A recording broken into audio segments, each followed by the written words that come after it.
Hey,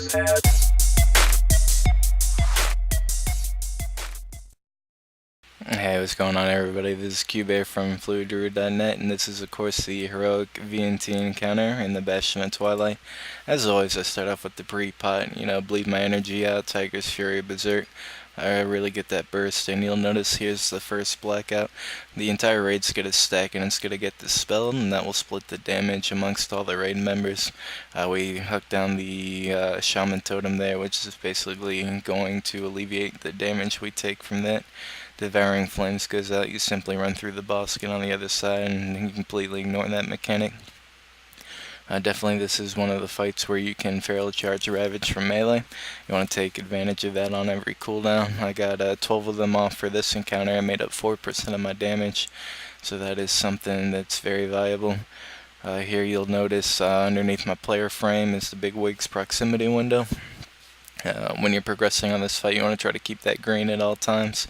There, Shadow Priest got blackout, so he runs out, disperses, gets dispelled, and that's 0 damage that the raid has to take.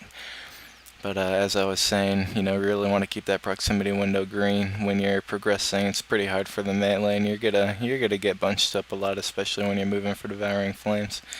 But as you progress, healer mana is a little bit more important, and you definitely want to do your best to stay spread out, even amongst the melee group. Here at swirly zones, you just want to get out of them, unless you're designated to go downstairs as a Feral Druid, though, the way we do our damage, the ramp up times, the target switching. Definitely want to do your best to not be on the downstairs group. So you just, stay out of that, and you won't get sent down. If you end up getting down, there'll be little balls that are floating around. You just don't want to run into them, or they do an AoE splash. And basically, you just find yourself a portal. Looks like all the other portals, and you just get yourself back up there. Here, this is where I try to save my personal defensive cooldowns. You see the blue spheres. You'll notice them a lot more later in the fight. We got everybody downstairs killing the ads right now. Every ad downstairs represented by a blue sphere upstairs. So those will Shadow Bolt random raid members. We have our range and healer group spread out, which is basically what you want to do, so not everybody's taking the purple crap on the ground at the same time. As well as when they get marked with a meteor, they run into melee range, which is why you want to stay pretty close to your melee group. Let's see, you got the ads shooting shadow bolts, so you got the meteors on the melee, and then you got those people with unchained magic, as you can see with the square and the X right there. Basically, those people are going to be doing double damage, double healing for the time they have that buff. But at the same time, as they explode like that, they can also do damage to friendly units around them. So if somebody runs in with a meteor, then gets engulfing magic, that's definitely a lot of damage on the melee group. So you really want to save your defensive cooldowns for this dragon. Leave your raid cooldowns for when the entire raid's grouping up for blackout. Depending on your raid DPS is really going to depend how many times you go downstairs. There's different ways to get sent downstairs. You'll notice the tanks get a stacking buff. When that buff hits 5, kind of like the Agalon encounter, they'll get ported downstairs. You see our tank has 4 right there. And so we go ahead and just do a tank switch. And you can get sent down by running into this pink fire that's on the ground to my left here. Basically, our raid leader's calling out which way the dragon's breathing, so you don't see me pan my camera because I trust them to make the right calls. Here goes engulfing magic. You see how quickly those guys turn and get out of the raid group. It's definitely a lot of damage to friendly targets as well as the boss. Here, you really just want to maximize your combo points as the dragon switch. If you can't refresh RIP, then just go ahead and, pop out a Savage Roar. Definitely don't want to waste any combo points. You see there, the Feral Charge Ravage pretty much on cooldown as we get the next blackout. One thing I do want to mention here is that I am hitting expertise cap.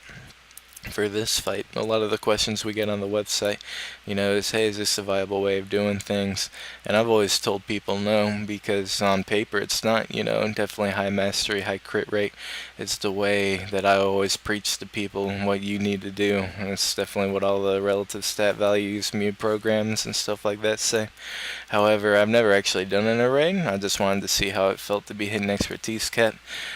Things that I can say, your rotation is definitely cleaner. You'll notice here that I'm refreshing things at pretty much the 1 second mark. Scariest stuff though is energy is very, very slow, and I noticed it a lot. I only had about a 92% rip up time on this fight, which is actually really low for VnT, since you can keep one rip ticking off the flying dragon while you're switching to the new one on the ground. And it was definitely getting used to that, since this was the first fight that I was hitting expertise capped in as a DPS. I did rank on this fight 93rd, so if you play it right, being hidden expertise capped is still a viable way to do things. Here again, you just want to maximize your combo points. You'll see here that I ferocious bite him with 1 combo point to keep that rip ticking as the dragon switch here, and then get that rip going. Here again, just getting on this Feral Charge, Ravage. If you can maximize your combo point usage, Feral Charge, Ravage on cooldown, really get your Berserk. Definitely go into your Wodal logs if your guild's parsing. Figure out how many Berserks you can get throughout the fight, because I actually screwed up here. And I ended up popping my potion with simply Tiger's Fury, thinking I wasn't going to get the 3rd Berserk. If I would have known, the average time it takes my guild to kill this, I could have planned it out much better. Used that Telvier pot with my last Berserk.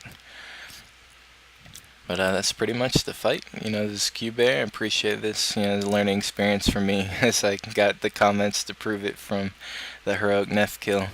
Apparently I gotta work on my narration. I do sound very nervous, which I am, sitting in my room, talking to myself about a fight that I've done 1,000 times is pretty, it's hard to figure out everything in my head. But I appreciate you guys, watching me try to get better at this for you. And any questions, go ahead and leave them as comments, and I'll see you on the website. Take care, everybody.